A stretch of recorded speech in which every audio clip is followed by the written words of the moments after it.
έχει γίνει μια παρανόηση η οποία γίνεται κατ' εξακολούθηση. Είναι η δεύτερη φορά που αντί να συζητάμε ζητήματα για το Δήμο Νέας Σμύρνης, συζητάμε ζητήματα για το Δήμο Πατρεών.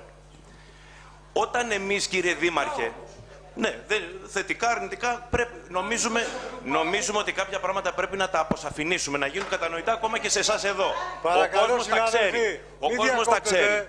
Κυρία Γαλανοπούλου, πολλά παραδείγματα, αν θέλετε μπορώ να σας τα αναφέρω κιόλας εδώ και μετά και παρακαλώ, οπότε πολλά. Παρακαλώ, μην διακόπτετε. Ακούστε με λίγο και αν σας λείψουν τα παραδείγματα θα σας δώσω συγκεκριμένα. Συνεχίστε, κύριε Κορφιάς. Νομίζω πρέπει να γίνει ακόμα και για εδώ, γιατί ο κόσμος τα ξέρει. Ενδεχομένως εδώ να μην τα γνωρίζουμε όλοι. Όταν, αγαπητοί συνάδελφοι... Παρακαλώ πολύ λίγο ησυχία, συνάδελφοι. Κύριε Κούπα, και εσάς μπορεί να σας ενδιαφέρει. Όχι, μπορεί να σας ενδιαφέρει αυτό. Όταν, αγαπητοί συνάδελφοι, οι κομμουνιστές δήμαρχοι και ο κύριος Πελετίδης, που τον έχει σε εκτίμηση και ο δήμαρχός μας, και οι άλλοι δήμαρχοι της Λαϊκής Συσπήρωσης, λέγανε εμείς και ως Δημοτική Αρχή θα είμαστε λαϊκή αντιπολίτευση, δεν εννοούσαν ότι θα γίνουν δήμαρχοι και θα πηγαίνουν να κάνουν αντιπολίτευση στην προηγούμενη Δημοτική Αρχή, για το ποιος τα έκανε καλύτερα και ποιος δεν τα έκανε.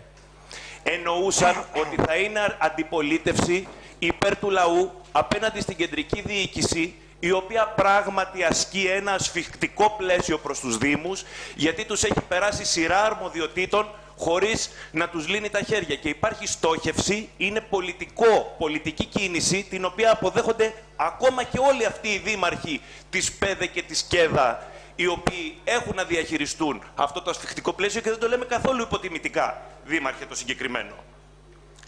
Αυτό το ασφιχτικό πλαίσιο κάνουμε προσπάθεια προπάντων με βάση τις αρχές μας να διαχειριστούμε το Δήμο, γιατί έχουμε επίγνωση ότι είμαστε Δημοτική Αρχή, γνωρίζουμε το ασφιχτικό πλαίσιο, το αποκαλύπτουμε, το συζητάμε στο λαό, το συζητάμε στους δημότες, στους εργαζόμενους, διαζώσεις, ούτε με δελτία τύπου, ούτε σε κλειστές αίθουσες, ούτε με υπαλλήλους υπουργείων. Προσπαθούμε να οργανώσουμε μαζικό διεκδικητικό αγώνα, όχι διεκδίκηση όπως ακούστηκε άλλη φορά εδώ πέρα, διεκδικό. Πάω και λέω τι χρειάζεται ο Δήμος μου κτλ. Αποκαλύπτω, καλώ το λαό, δημιουργώ μέτωπα με μαζικούς όρους. Δεν κρύβομαι από κανέναν, δεν συζητάω στα τηλέφωνα, δεν κρύβω διαδικασίες. Λέω ένα παράδειγμα πώς δουλεύουν αυτοί οι Δήμοι που τους έχετε σε εκτίμηση. Με τέτοιους όρους εμείς δουλεύουμε. Με τέτοιους όρους, λοιπόν, ξαναείπα και την προηγούμενη φορά, υπάρχει πανπελοποννησιακό στάδιο, γήπεδο στο Λίδι για το λαό της Πάτρας, όταν εδώ πέρα έχουμε δύο ομάδες στην Α1 κατηγορία και δεν έχουμε κλειστό γήπεδο να παίξουν μπάσκετ.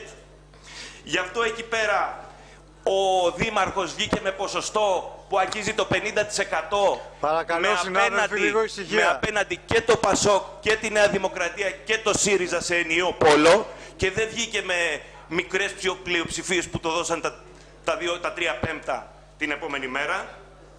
Και για να κλείνει και το θέμα, γιατί δεν αντιμετωπίζουμε καθόλου υποτιμητικά και μου κάνει εντύπωση που αναγκαζόμαστε να τρώμε χρόνο να λέμε πράγματα εδώ που θα έπρεπε να είναι δεδομένα, γιατί είναι πολιτικό όργανο.